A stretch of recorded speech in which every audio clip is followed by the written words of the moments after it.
रवि ने जब 12th पास किया तो उसके घर वालों ने बोला, बेटा बस एक सरकारी नौकरी लग जाए तुम्हारी जिंदगी सेट हो जाएगी। रवि ने ग्रेजुएशन किया, फिर कोचिंग ज्वाइन की। रोज सुबह 6 बजे उठता, 8 घंटे पढ़ाई करता और सपना एक सरकारी कुर्सी। 1 साल, 2 साल, 5 साल तक मेहनत करता रहा। उसके दोस्त प्राइवेट जॉब में चले गए, कुछ ने बिजनेस स्टार्ट कर दिया, पर रवि अभी भी वहीं पर था। कोचिंग, टेस्ट और नेक्स्ट अटेम्प्ट, और 10 साल बाद रवि 32 साल का हो चुका था। अब घर वाले भी चुप हो गए थे और उसके अंदर एक सवाल चल रहा था, क्या मैंने अपनी जिंदगी सिर्फ एक एग्जाम के पीछे बर्बाद कर दी? और रवि अकेला नहीं था, इंडिया में ऐसे लाखों रवि हैं। और इस माइंडसेट की कहानी आज की नहीं है, बल्कि उस समय से शुरू होती है जब ब्रिटिश इंडिया में आए और उन्होंने यहाँ अपना कंट्रोल जमाना शुरू किया। ब्रिटिश लोगों ने कुछ इंडियन लोगों को इंग्लिश सिखाई और उन्हें छोटी छोटी गवर्नमेंट पोस्ट दे दी, जबकि बड़ी और पावरफुल पोजीशन पर वो खुद बैठे थे। जब उन्हें इंडिया के लोगों से टैक्स लेना होता था तो वो इन्हीं इंडियन एम्प्लॉयज को बेचते थे, जो अपने ही लोगों से पैसा वसूल करते थे और कई बार उनके साथ सख्ती भी करते थे। और इस वजह से आम लोगों के दिमाग में एक स्ट्रॉन्ग इमेज बन गई कि जो गवर्नमेंट के साथ है उसके पास पावर है, अथॉरिटी है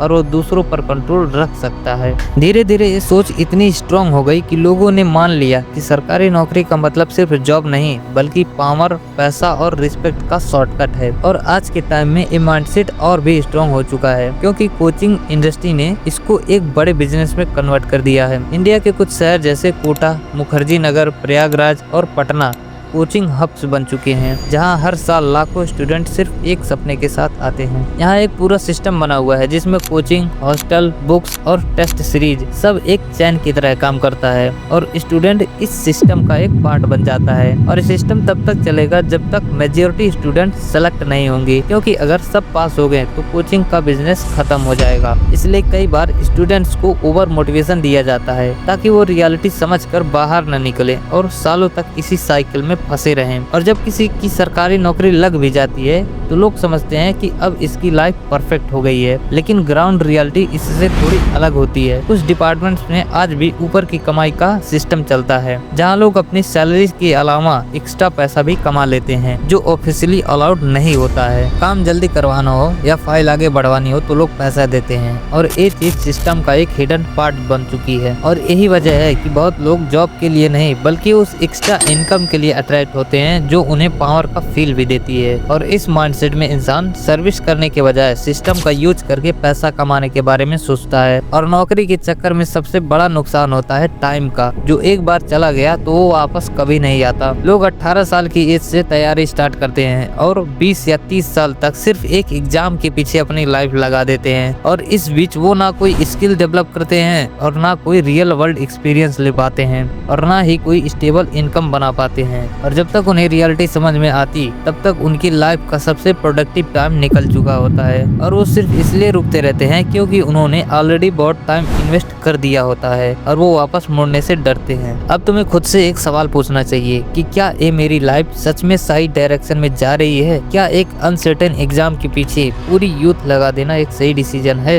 या सिर्फ एक इमोशनल डिसीजन है जो तुमने सोसाइटी के प्रेशर में आकर लिया है? क्या तुम सच में जॉब चाहते हो, या तुम्हें सिर्फ वो रिस्पेक्ट और सिक्योरिटी चाहिए जो तुम्हें बचपन से दिखाई गई है? अगर आज तुम रुककर सोचोगे नहीं तो कल तुम्हारा भी वही हाल होगा जो रवि का हुआ था। इसका सॉल्यूशन ये नहीं कि तुम सरकारी नौकरी का सपना छोड़ दो, बल्कि सॉल्यूशन ये है कि तुम स्मार्ट तरीके से डिसीजन लो। सबसे पहले तुम्हें अपने लिए एक फिक्स टाइम लिमिट डिसाइड करनी होगी, जैसे 2 साल या 3 साल, जिसमें तुम अपना बेस्ट एफर्ट दे सकते हो। और इसके साथ साथ तुम्हें एक बैकअप प्लान भी बनाना होगा, जिसमें तुम कोई स्किल सीख सको या कोई इनकम सोर्स क्रिएट कर सको। तुम्हें कोचिंग के हर मोटिवेशन को ब्लाइंडली फॉलो करने के बजाय उसके पीछे का बिजनेस समझना होगा और रियलिटी एक्सेप्ट करनी होगी। और सबसे इम्पोर्टेंट बात कि तुम अपनी पूरी जिंदगी को एक ही एग्जाम तक लिमिटेड मत करो, क्योंकि लाइफ में और भी अपॉर्चुनिटी होती है। और इंडिया में सिर्फ एग्जाम का प्रेशर नहीं होता, बल्कि सोसाइटी का प्रेशर भी उतना ही हैवी होता है, जो इंसान को अंदर से तोड़ देता है। हर फैमिली फंक्शन में एक ही सवाल पूछा जाता है कि बेटा अभी तक जॉब नहीं लगी क्या? और एक छोटा सवाल भी एक बड़ा मेंटल प्रेशर बन जाता है। लोग तुम्हें कंपेयर करते हैं उन लोगों से जिनकी जॉब लग चुकी होती है, और तुम्हें फील कराया जाता है कि तुम पीछे रह गए हो। और धीरे धीरे तुम अपनी वैल्यू को एक एग्जाम के रिजल्ट से मिसयूर करने लगते सकते हो जो तुम्हारी सेल्फ रिस्पेक्ट को खत्म कर देती है। जिंदगी सिर्फ एक नौकरी के लिए नहीं बनी है और ना ही सक्सेस का सिर्फ एक ही रास्ता होता है जो सबके लिए सेम हो। सरकारी नौकरी एक ऑप्शन है पर उसको लाइफ का फाइनल गोल बनाना सबसे बड़ी गलती हो सकती है। अगर तुम बिना सोचे समझे उसके पीछे भाग रहे हो और अगर तुम आज अपनी सोच को चेंज कर लेते हो तो तुम अपनी लाइफ को एक नए डायरेक्शन में ले जा सकते हो जहाँ तुम ग्रोथ और फ्रीडम दोनों अचीव कर सकते हो। रियलिटी को एक्सेप्ट करना मुश्किल होता है पर वही तुम्हें दूसरों से अलग बनाता है और आगे बढ़ने की हिम्मत देता है। अगर तुम्हें ये रियलिटी समझ आई है तो अब डिसीजन तुम्हारे हाथ में है कि तुम भी भीड़ का पार्ट बनोगे या अपनी अलग राह बनाओगे।